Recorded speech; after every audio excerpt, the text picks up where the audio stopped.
Hello dear students, welcome you all once again in the infinity classes Gorakhpur. आप सभी का infinity classes Gorakhpur में एक बार फिर से स्वागत है। तो चलिए फ्रेंड्स, आज जो है हम लोग फिर से जो है फास्ट एंड फ्यूरियस सीरीज का दूसरा लेक्चर लेकर के आ गए हैं। तो आप सभी लोग जो है एक बार फिर से जो है अपने कॉपी पेन को लेकर के तैयार हो जाइए, बैठ जाइए एकदम बिल्कुल, और एक एक पॉइंट को लिखना शुरू कर दीजिए, यानी कि नोट्स बनाना शुरू कर दीजिए, क्योंकि आगाज हो चुका है क्लास 9th के फिजिक्स का। और इस सीरीज का नाम हमने रखा है फास्ट एंड फ्यूरियस सीरीज। और फास्ट एंड फ्यूरियस सीरीज नाम क्यों रखा है वो तो आप लोगों को बताया ही गया है कल के लेक्चर में।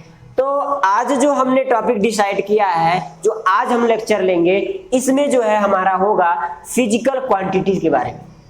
क्लियर है? यानी कि इस लेक्चर में हम लोग फिजिकल क्वांटिटी टॉपिक पे डिस्कशन करेंगे कि फिजिकल क्वांटिटी क्या होती है और ये कितने तरह की फिजिकल क्वांटिटीज क्या होती है, और कौन कौन सी फिजिकल क्वांटिटीज को हमें इस सेशन में यानी कि 9th के सिलेबस में स्टडी करना है। ये सारी चीजें आज के इस लेक्चर में कवर की जाएंगी। तो चलिए ज्यादा जो है टाइम वेस्ट नहीं करेंगे, शुरू करते हैं अपना लेक्चर। और अभी तक आप लोगों ने चैनल को सब्सक्राइब नहीं किया है तो प्लीज रिक्वेस्ट है आपसे, क्योंकि सीरीज शुरू हो चुका है, अगर अभी नहीं किया तो फिर कभी नहीं किया। तो सबसे पहले आप लोग काम करिए, चैनल को सब्सक्राइब कीजिए, बेल आइकन को प्रेस कीजिए, ताकि जो है इस फास्ट एंड फ्यूरियस सीरीज का हर एक नोटिफिकेशन आप तक पहुंचे। चलिए बात करते हैं लेक्चर पे। हमने जो आज टॉपिक डिसाइड किया है, एक साइड पहले मैं चैप्टर का नाम यहाँ डाल देता हूँ, मोशन।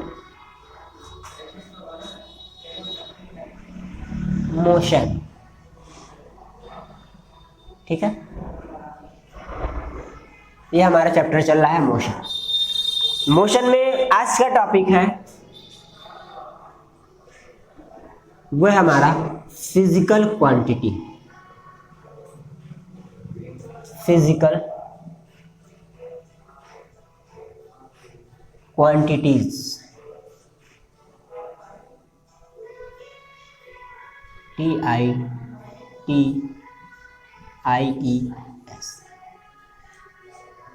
Physical quantities. ठीक है,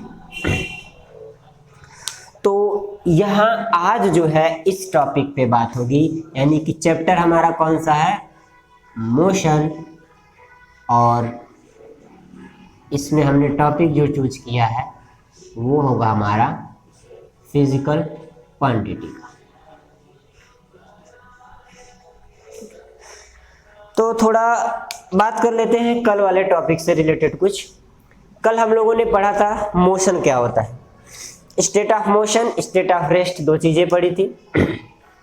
फिर बात उसमें हुई थी टाइप्स ऑफ मोशन की, linear motion, circular motion, oscillatory motion. इन चीजों पे डिस्कशन हो गया था। मोशन क्या होता है कि a body is said to be in motion when its position change with respect to और रेफरेंस पॉइंट, यानी कि एक रेफरेंस पॉइंट के रिस्पेक्ट में किसी ऑब्जेक्ट का या किसी बॉडी का अगर पोजीशन चेंज होता है तो हम कह सकते हैं कि वो बॉडी मोशन में है। और वही बात हुई थी रेस्ट की, यानी कि एक रेफरेंस पॉइंट के रिस्पेक्ट में अगर किसी बॉडी का पोजीशन चेंज नहीं हो रहा है तो उसे हम कहते हैं वो बॉडी स्टेट ऑफ रेस्ट में है। फिर टाइप्स ऑफ मोशन में देखा गया लीनियर मोशन, यानी कि एक स्ट्रेट लाइन में जब बॉडी ट्रेवल करती है तो उसे हम लीनियर मोशन कहते हैं। सर्कुलर मोशन में बात हुई थी, सर्कुलर मोशन यानी कि जब कोई ऑब्जेक्ट जो है एक सर्कुलर पाथ में, सर्कुलर ऑर्बिट में जो है मूव करता है, ट्रेवल करता है, तो उससे कहा जाता है सर्कुलर मोशन। और ऑसिलेटरी मोशन की बात हुई थी, एग्जांपल हमने दिया था पेंडुलम, जो अपने ही पोजीशन से आगे पीछे ऐसे करके होना, वो होता है हमारा ऑसिलेटरी मोशन। और हमने ये भी कहा था कि इसमें जो है एनसीईआरटी सिलेबस में, according to NCERT syllabus of class 9 हमें लीनियर मोशन पढ़ना है इसमें। ठीक है, यानी कि स्ट्रेट लाइन मोशन जिसे कहा जाता है उसे पढ़ना। यहाँ तक हो गया था। आज हमने फिजिकल क्वांटिटी जो टॉपिक चूज किया है, और फिजिकल क्वांटिटी सबसे पहले हम लोग यही जान लेते हैं कि क्वांटिटी मतलब होता है मात्रा। ठीक है, क्वांटिटी और क्वालिटी, क्वालिटी तो अलग चीज हो गई, यहाँ है हमारी क्वांटिटी, मात्रा, भौतिक मात्रा है एक तरह से, इंग्लिश हिंदी में बात करें तो कह सकते हैं। तो सबसे पहले क्वांटिटी यानी मात्रा, मात्रा का मतलब ये हुआ है जैसे कहते हैं सब्जी में, दाल में नमक की मात्रा अधिक हो गई, नमक की मात्रा अधिक हो गई, होता है ना। इसी तरह से और भी बहुत सारे एग्जाम्पल आप ले सकते हैं जिसमें मात्रा शब्द हमारा बार बार जो है यूज किया जाता है। यहाँ जो मात्रा यानी क्वांटिटी है वो है फिजिकल क्वांटिटी। तो फिजिकल क्वांटिटी को अगर हम डिफाइन करें तो कह सकते हैं कि physical quantities are those quantities which can be measured. क्या होगा? विच कैन बी मेजर्ड, यानी कि ऐसी क्वांटिटी जिसे क्या कर सके हम लोग, मेजर कर सके। ठीक है, या अब ये तो हो गया ऐसी क्वांटिटी जिसे मेजर किया जा सके, वो फिजिकल क्वांटिटी कहलाती है। लेकिन फिजिकल क्वांटिटी क्या है? यह एक मटेरियल की जो है एक प्रॉपर्टी है, किसी भी पदार्थ की एक प्रॉपर्टी है। ठीक है, कह सकते हैं it is the property of, it is the physical property of a material, कह सकते हैं it is a property of material which can be measured, यानी कि जिसे मापा जा सके। बात क्लियर हुई? यानी ऐसी क्वांटिटी जिसे हम मेजर कर सके, माप सके, अलग अलग यूनिट्स में मेजर किया जा सके। जैसे कि लिक्विड या वाटर या दूध, जो भी चीजें होती हैं उनको हम लीटर, मिलीलीटर ऐसे करके नापते हैं। अगर लेंथ की बात करें, स्मॉल लेंथ होते हैं, जो छोटे लेंथ होते हैं, कम लेंथ होते हैं, उनको मीटर सेंटीमीटर में नाप लेते हैं। कपड़े वगैरह मीटर सेंटीमीटर में नाप लेते हैं। ठीक है, टेम्परेचर को केल्विन में नापा जा सकता है, डिग्री सेल्सियस में, फ़ारेनहाइट में नापा जा सकता है। ये सारी चीजें हो गई। ऐसे ही अगर आगे और बात करें तो बहुत सारी क्वांटिटीज जो है आपको इस तरह से देखने के लिए मिलेंगे। बड़ी दूरियों को नापने के लिए किलोमीटर का इस्तेमाल किया जाता है। तो ऐसे बहुत सारे से, तो उसी में जो है हम लोग आज देखते हैं सबसे पहले फिजिकल क्वांटिटी क्या होती है। तो सबसे पहला आप लोग हेडिंग डालेंगे फिजिकल क्वांटिटी। ठीक है, फिजिकल क्वांटिटी।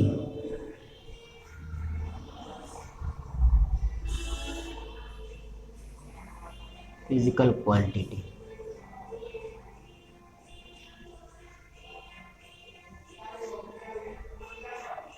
ठीक है। फिजिकल क्वांटिटी क्या होती है इसका हम लोग अब ऐसे तो ओरली सब कुछ देख लिया। अब इसके डेफिनेशन को हम लिख रहे हैं। आप कॉपी पेन लीजिए, इसको लिखना शुरू कर दीजिए। ऐसे ही धीरे धीरे करके आपका नोट्स भी तैयार होता रहेगा और साथ ही साथ आप लोगों को समझ में भी आएगा। तो लिखेंगे it is a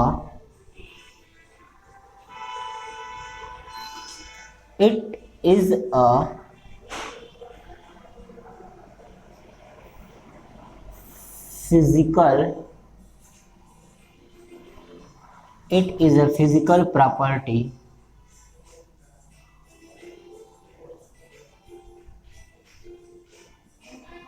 of material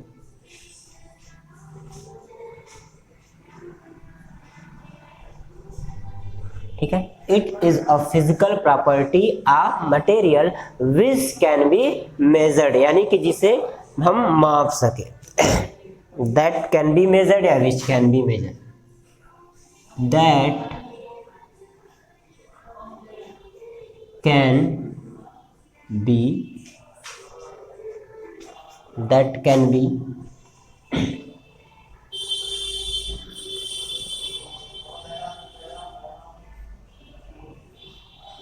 that can be measured। ठीक है, यानी कि it is a physical property of material that can be measure. तो फिजिकल क्वांटिटी क्या होती है? एक फिजिकल प्रॉपर्टी है किसी भी मटेरियल को जिसे हम माप सकते हैं, यानी कि इसका मेजरमेंट किया जा सकता है। क्लियर हो गया? चलिए अब होगा बात ये कि फिजिकल क्वांटिटी जो है होते कितने तरह से। ये फिजिकल क्वांटिटी जो है वो दो तरह के होते हैं। तो इसे लिखेंगे it is of two types. अब it is a physical property of material that can be measured. अभी आगे देखेंगे कौन कौन सी फिजिकल क्वांटिटीज हैं। तो पहले यहां लिखेंगे it is of two types, it is of two types. ये दो तरह के होते हैं। कौन कौन सा?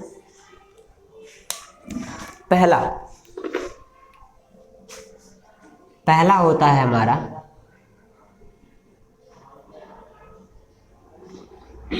यहां लिखते हैं first scalar quantity,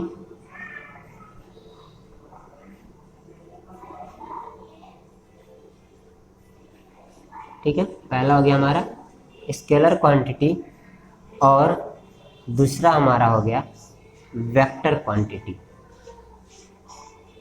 vector quantity, ठीक है। फिजिकल क्वांटिटी क्या होती है? डेफिनेशन है, समझा दिएगा। फिजिकल क्वांटिटी कितने तरह के होते हैं? दो तरह के। कौन कौन से? एक होता है हमारा स्केलर क्वांटिटी और दूसरा होता है हमारा वेक्टर क्वांटिटी। अब जरा बात करेंगे कि भाई ये स्केलर क्वांटिटी और वेक्टर क्वांटिटी क्या होते हैं, तो इस पे भी चर्चा कर लेते हैं कि स्केलर क्वांटिटी क्या होती है और वेक्टर क्वांटिटी। तो स्केलर क्वांटिटी वह क्वांटिटी होती है जिसका केवल मैग्नीट्यूड हो, कोई उसमें डायरेक्शन का खेल ना हो। यानी कि ऐसी क्वांटिटी जिसमें कोई डायरेक्शन का कोई मतलब ना हो, केवल और केवल उसके मैग्नीट्यूड का, इसके वैल्यू का ही मतलब हो, इसको ऐसे क्वांटिटीज को हम लोग कहते हैं स्केलर क्वांटिटी। अगर इसके डेफिनेशन को अगर लिखा जाए, दोस फिजिकल क्वांटिटीज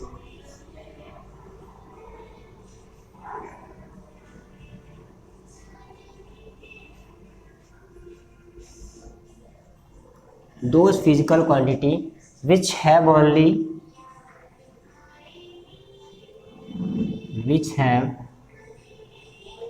magnitude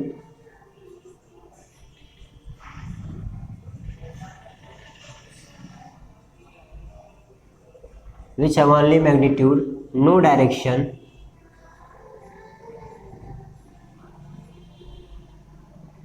ठीक।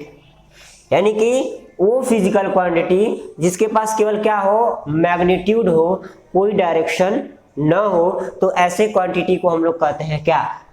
Scalar quantity. समझ आई बात? अब बात होगी सर, ठीक है, डेफिनेशन तो हमने जान लिया कि भाई स्केलर क्वांटिटी ऐसी क्वांटिटी जिनमें केवल क्या हो? मैग्नीट्यूड और डायरेक्शन न हो। अब ऐसे कैसे हो? तो समझ में आ गया, लिख दिया मैंने, आपने कॉपी में लिख लिया, समझ आएगा। अभी कोई एग्जाम्पल तो होना चाहिए, कैसे समझ में आएगा? हर चीज जो है एग्जाम्पल से अगर समझ में आ जाए तो ज्यादा बेटर होता है। डेफिनेशन लिख दिया, ठीक है, वो अच्छी बात है, लेकिन अगर आप उसे समझेंगे नहीं कि असल में मैग्नीट्यूड का यहाँ मतलब क्या हुआ, डायरेक्शन का मतलब क्या हुआ, तो फिर फायदा क्या है उस रट्टू तोते जैसे बनने का। तो चलिए अब यहाँ हम लोग देखते हैं एग्जाम्पल।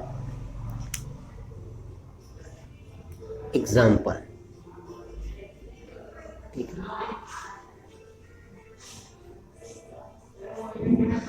एग्जाम्पल में जैसे मैंने अगर कह दिया स्पीड, ठीक है, डिस्टेंस कह दिया,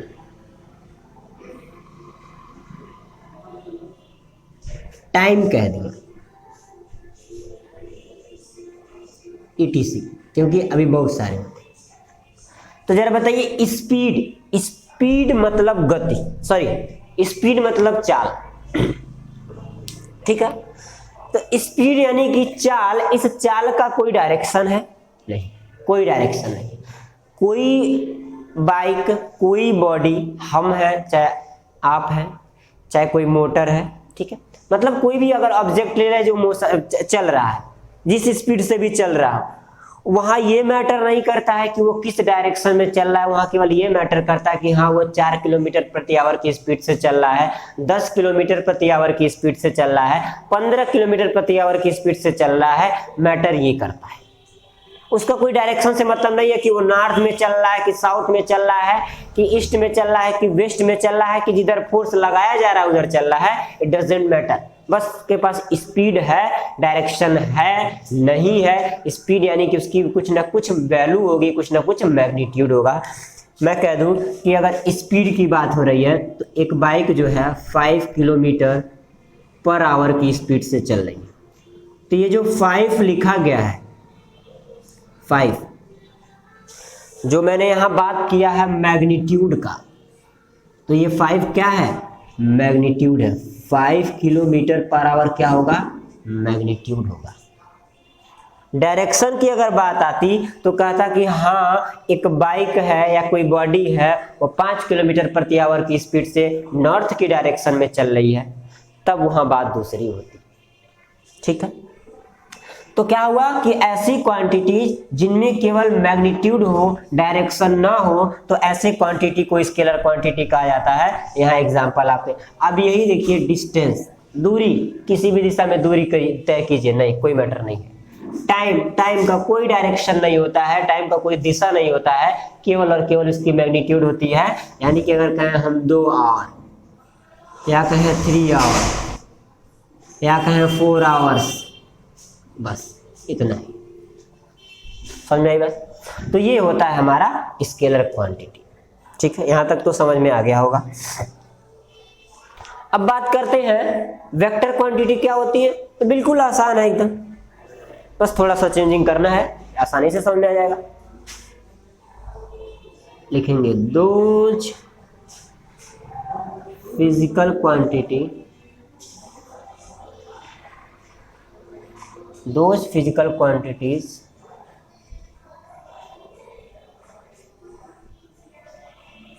which have both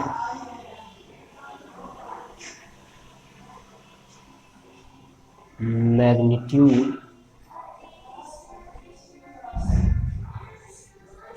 as well as direction.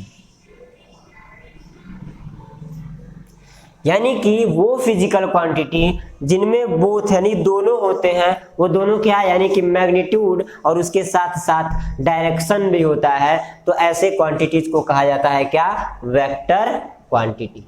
समझ में आ गई बात? यानी कि ऐसी क्वांटिटीज या ऐसी फिजिकल क्वांटिटी जिनके पास जो है मैग्नीट्यूड यानी वैल्यू के साथ साथ जो है डायरेक्शन भी होता है, ऐसी क्वांटिटीज को हम लोग क्या कहते हैं? वेक्टर क्वांटिटी कहते हैं। चलिए, अब जैसे स्केलर क्वांटिटी को हमने बाय डेफिनेशन विद एग्जांपल यहां दे करके समझाया, उसी तरह से बिल्कुल हम लोग वेक्टर क्वांटिटी को भी समझ लेते हैं एग्जांपल के साथ। अगर इसके एग्जांपल की बात करें, इसके एग्जाम्पल की अगर बात करें तो देखिए एग्जाम्पल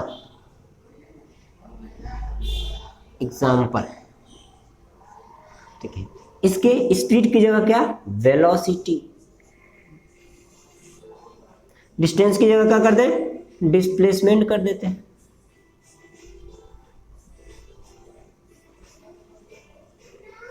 एक्सेलरेशन ले लीजिए,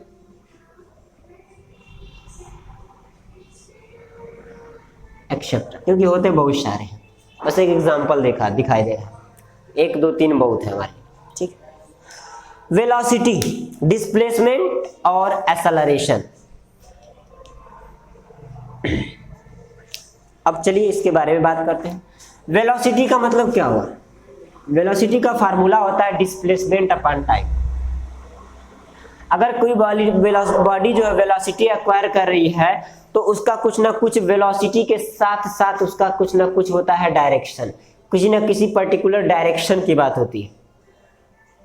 बस जब इसके डेफिनेशन को आप पढ़ेंगे कि वेलोसिटी क्या क्या होती है, तो उसमें आएगा ये शब्द कि जब कोई बॉडी जो है समय के साथ जो है एक डेफिनिट डायरेक्शन में जो है मूव करती है, जब कोई बॉडी टाइम के रिस्पेक्ट में, टाइम के साथ में जो एक डेफिनिट डायरेक्शन में यानी एक निश्चित दिशा में जो है तय करती है दूरी, तब जाकर के उसको हम कहते हैं वेलोसिटी।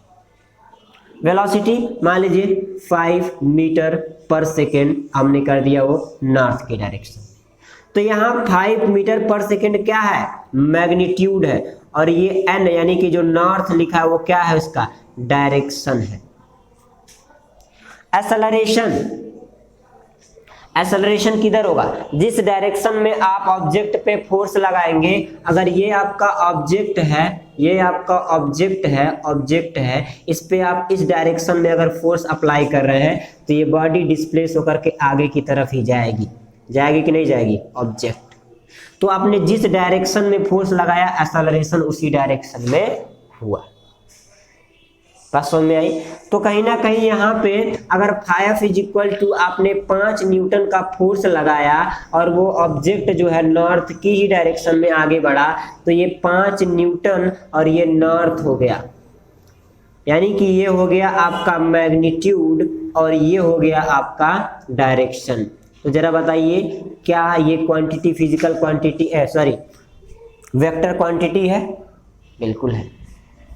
तो ये था हमारा अभी तक फिजिकल क्वांटिटीज में स्केलर क्वांटिटी और वेक्टर क्वांटिटी के बारे में। ठीक है, अब देखेंगे हम ये कि कितने फिजिकल क्वांटिटीज हैं जो हमें अभी स्टडी करने हैं इस क्लास 9th के सिलेबस में, यानी कि जो NCERT का जो हम सिलेबस लेकर के आगे बढ़ रहे हैं, फास्ट एंड फ्यूरियस सीरीज लेकर के चल रहे हैं, इसमें जो है वो हमें कौन कौन सा जो है फिजिकल क्वांटिटी पढ़ना है। ठीक, तो एक हम क्या करेंगे, एक लिस्ट बनाएंगे फिजिकल क्वांटिटी की और उसको जो यहाँ पे शो करते हैं, फिर जाकर के उसमें जो है एक एक करके जो है एक एक फिजिकल क्वांटिटी को उठाया जाएगा और उस पे जो है एक पर्टिकुलर लेक्चर तैयार होगा, जिससे आपको पूरी की पूरी जो है मोशन बिल्कुल अच्छे से समझ में आएगी और साथ ही साथ आप वीडियो को पॉज करके बिल्कुल इजी वे में, देखिए कितना शॉर्ट वे में हमने नोट्स बनवाया है, नोट्स को आसानी से बना सकते हैं, क्योंकि इतना शॉर्ट इतना सटीक नहीं मिलेगा जल्दी। ठीक है, तो चलिए अब जो भी फिजिकल क्वांटिटीज हैं उन्हें हम लिख लेते हैं।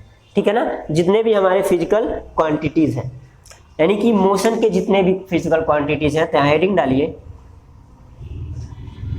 यहाँ लिख देते हैं physical quantities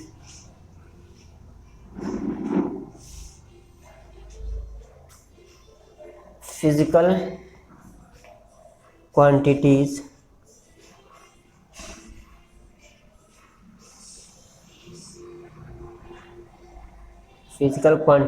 of motion. Physical quantities of motion,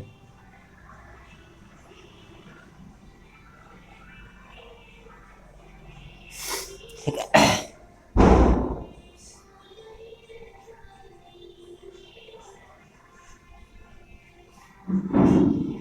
अब कौन कौन सी फिजिकल क्वांटिटीज ऑफ मोशन है जिसको हमें आगे वाले लेक्चर में जो है स्टडी करना है, वो हम लोग यहाँ पे लिखेंगे।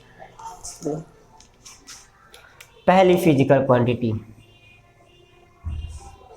डिस्टेंस,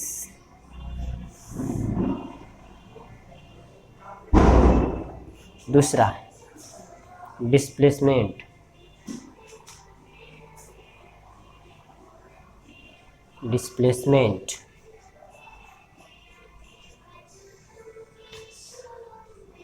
तीसरा नंबर हमारा होगा स्पीड, फोर्थ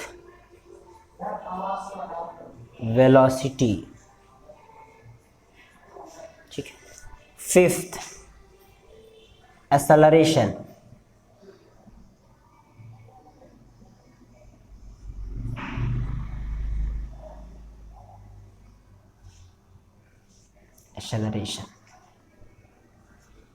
ठीक है। पहला नंबर हमारा क्या है? डिस्टेंस, फिर क्या है? डिस्प्लेसमेंट, फिर स्पीड, वेलोसिटी, एक्सेलरेशन, यानी कि इन सारी क्वांटिटीज को जो है हम लोग अलग अलग करके एक एक पर्टिकुलर लेक्चर बना करके इसमें हम लोग स्टडी करेंगे। फिर इसमें और भी है एक ग्राफ, जो कि हमें इसी में पढ़ना है। फिर है हमारा इक्वेशन ऑफ मोशन,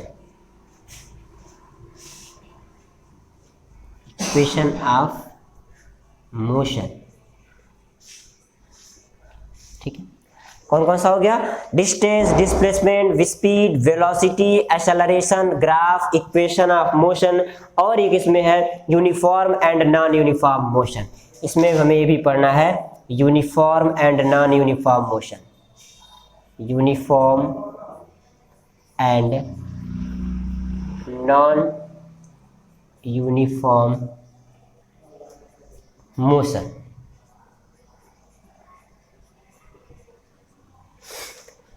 क्लियर हो गई बात? देखिए, यानी कि ये जितने भी फिजिकल क्वांटिटीज ऑफ मोशन है, इन्हीं फिजिकल क्वांटिटीज ऑफ मोशन को हम लोगों को इस पूरे मोशन के चैप्टर में एक एक करके स्टडी करने होंगे। तो आज के इस लेक्चर को हम लोग यहीं पे क्लोज करते हैं, क्योंकि ज़्यादा जो है लेंदी हो सकता है ये आगे अगर बढ़ाया जाए तो। अगले वाले लेक्चर में जो है हम लोग इस वाले टॉपिक यानी कि डिस्टेंस को जो है कवर करने की कोशिश करेंगे। आप लोग पूरा नोट्स जो है ऐसे से धीरे धीरे करके जो है एक एक लेक्चर को देखिए, कॉपी पेन लेकर के बैठिए और नोट्स बनाइए, साथ साथ इसको समझते भी रहिए, ठीक है। तो ये हमारा हो गया distance, displacement, speed, velocity, acceleration, graph, equation of motion, uniform and non uniform motion. And at last, अगर आप लोगों को किसी भी तरह की कोई दिक्कत हो रही है, कोई भी टॉपिक ऐसा है जो समझ में नहीं आ रहा है, अगर आप लोगों को पूछना चाह रहे हैं आप, तो प्लीज़ कमेंट सेक्शन में एक बार कमेंट कीजिए कि मुझे इस टॉपिक पे जो है कन्फ्यूजन है, तो इसके लिए उसका कुछ ना कुछ कंक्लूजन निकाला जाएगा, कुछ ना कुछ इसका सलूशन जरूर मिलेगा। तो तब तक के लिए टेक केयर, और साथ ही साथ जाते जाते जो अगर वीडियो अच्छी लगे तो प्लीज़ वीडियो को लाइक जरूर कीजिएगा और अपने फ्रेंड में शेयर करना ना भूलिएगा। Take care, thank you, bye bye.